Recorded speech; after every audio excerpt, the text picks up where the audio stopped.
Hello everyone! Welcome to my channel again guys. Magluluto tayo. Ako ngayon ng, tignan nyo guys, ituturo ko sa inyo kung paano magluto ng Japanese style omelette. Japanese style omelette guys. Tuturuan ko kayo paano maggawa ng omelette. Okay? Meron tayong chicken. Ito, white onion and pepper. So, ilagay na natin ang sibuyas. Okay. Tapos, may kanin. Igisa niyo muna ang sibuyas at kanin. Sa kanin, igisa muna yung kanin sa sibuyas at yan. At dito sa tabi, ito yung chicken. Breast chicken ang ginamit ko, guys. Ang hiwa niya, maliliit na square. Ganito. Okay? Tapos, timplahan nyo ng asin at saka pepper. Yan lang. Tapos, igisa nyo na.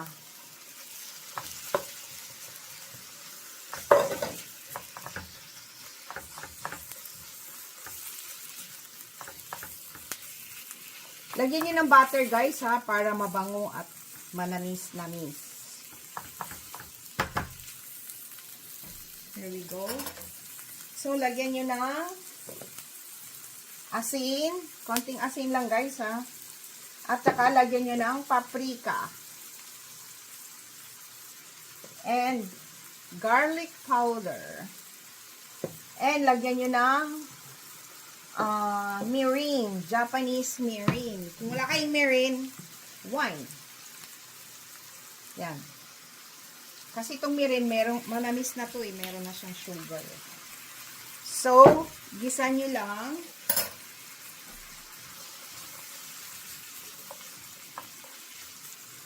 Hanggang sa maluto. Okay? Ngayon, ang isusunod natin igisa ay ang tawag nito, rice. Wait lang. Nagisa na ninyo guys, ito na siya. Lagyan niyo siya guys ng 1 tablespoon ng ketchup. Okay? Tapos i-mix nyo.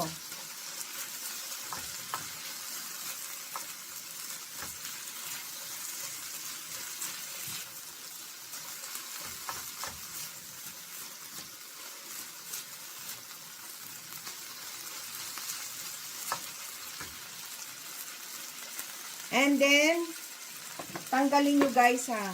Next, ang gagawin natin is igisa natin ang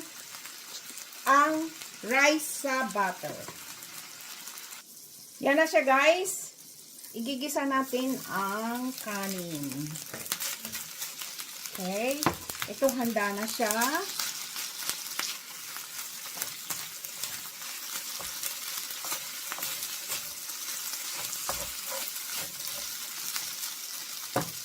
Lagyan niyo pa guys ng kaunting olive oil. Yan. And dito na niya igisa. Lagyan niyo ng garlic powder. Kaunting asin. And pepper. Mix niyo.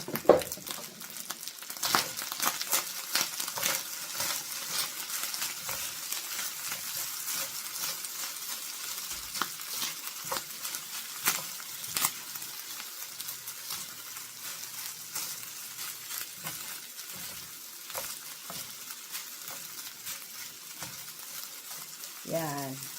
And, dito nyo lagyan ng itong ginawa ko guys, good for 1 person lang ha. 2 tablespoon ng ketchup or 1 1/2. Depende sa inyo. Ako 1 1/2 or 2 tablespoon, okay na yan. Kailangan kasi siya ma-mix sa ketchup.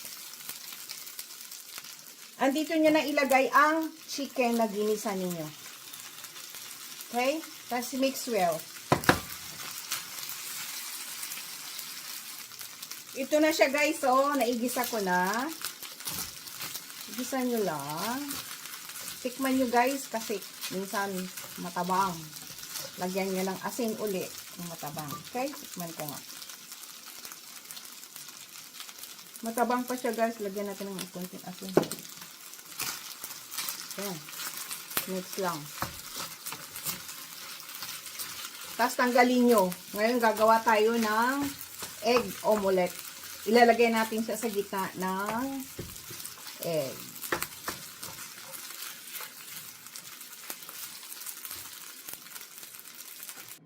Yan, dalawang itlog guys na dapat malalaki. Large. Sa isang tao, dalawa. So, timplahan nyo ng asin. Paminta. Okay? And, kaunting milk. Mga 1 tablespoon. O kaya, half and half. Or kaya,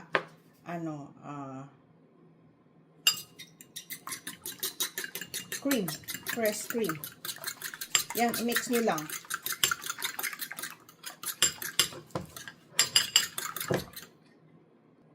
Dito na guys, magpainit na kayo ng pan. Lagay nyo dito yung itlog.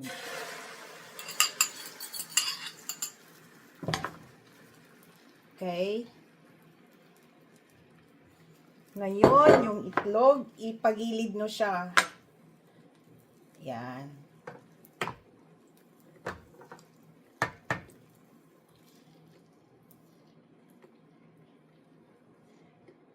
Para matakip ang, dito na natin ilagay ang kanin. Doon sa gitna, guys. Yung kanin. Okay?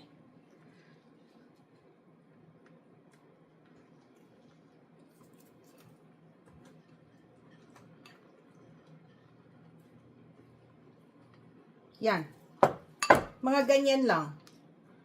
I-arrange nyo guys pa ganyan, pahaba, para madali siyang ibalot sa itlog. Yan. Okay? Wait lang. Guys, ganyan lang oh. Ganyan nyo lang. Ganyan nyo lang. Just pwede nyong iganyan, pagitna. Yan. Yan. Pangbahay lang to guys ha. Hindi ito talaga pang ano ha. Lutong bahay lang to. Yan. Para nasa gitna yung kanin. Ngayon, ang gagawin natin dyan as ilagay natin sa plato. Yan. Ganyan lang siya. And, wait lang. Ganyan lang siya, guys. Tapos, iganyan nyo. Ayan na. Nasa gilid na siya. Ganyan na. Diba? Yan. Umulit na siya. Yan. Ganyan lang. So, ngayon, ang gagawin nyo, lagyan nyo ng ketchup sa ibabaw. Wait lang. Ito na guys, lagyan nyo siya ng ketchup.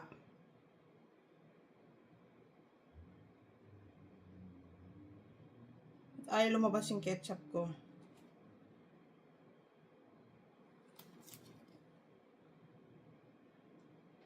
Ba yan?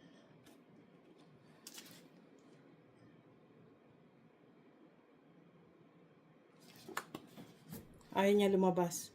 Yan na. Lagyan nyo ng ketchup sa ibabaw. Yan.